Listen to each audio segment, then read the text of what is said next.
The results from an assessment of the world's English are positive. The world's understanding of English appears to be getting better. The private education company, EF, recently released a report called English Proficiency Index. The report assesses English language ability in 63 countries. The highest score is very high, then moderate, then low, and finally, very low. At the global level, we are seeing a consistent movement year after year. I think that many countries that are looking outward, that are looking to internationalize their economies, are seeing the importance of English, said Minh Tran, EF's Director of Research. The English Proficiency Index says Denmark is the top country for English as a foreign language. Poland and Austria have joined Denmark and other northern European countries with a very high proficiency ranking. EF's English Proficiency Index, Malaysia and Singapore have the best ranking in Asia, with a high score in English. Joining them is Argentina, the only Latin country to rank as high. English levels in the rest of Latin America remain low. South Korea, Japan, Taiwan, and Hong Kong have invested a lot of time and money in English education. But these countries have not improved since the last study came out in 2007. Minh Tran has this to say: I think they are not improving because they have not made any significant reform to the way they teach English.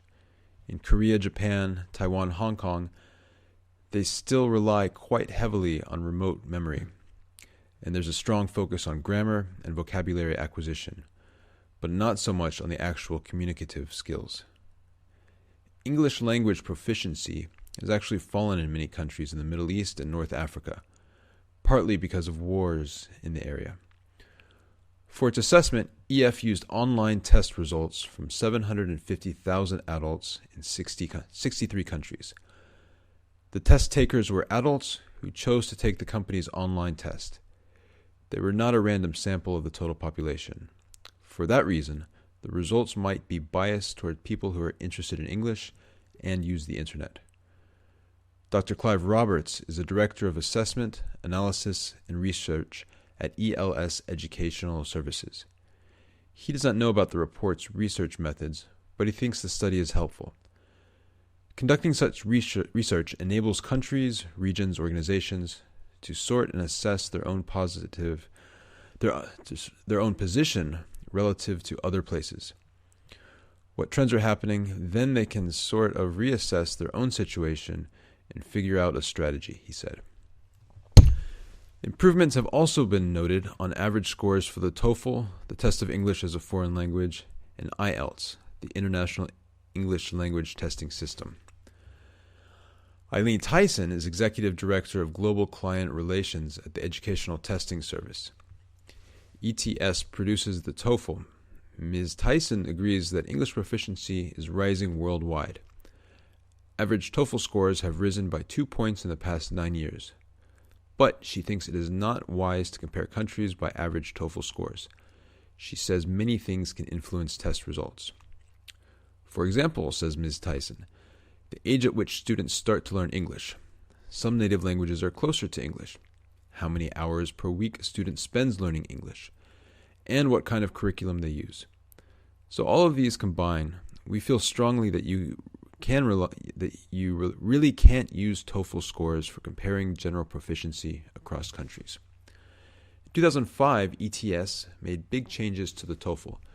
It went from a paper test to a test that requires use of a computer and an internet connection. Notably, ETS cut the grammar section and required test takers to record spoken responses to questions. Eileen Tyson thinks the new TOEFL encourages many teachers to make their classes more interactive. According to Ms. Tyson, we think it did help teachers to look at how they were teaching English, to make it more communicative, to make sure they were teaching speaking and writing. And we're actually kind of proud of the fact that we've helped to influence language teaching and language learning worldwide. The British Council estimates that 1.75 billion people speak English today. The group expects that number to grow to 2 billion by 2020. about 1/4 of the world's population.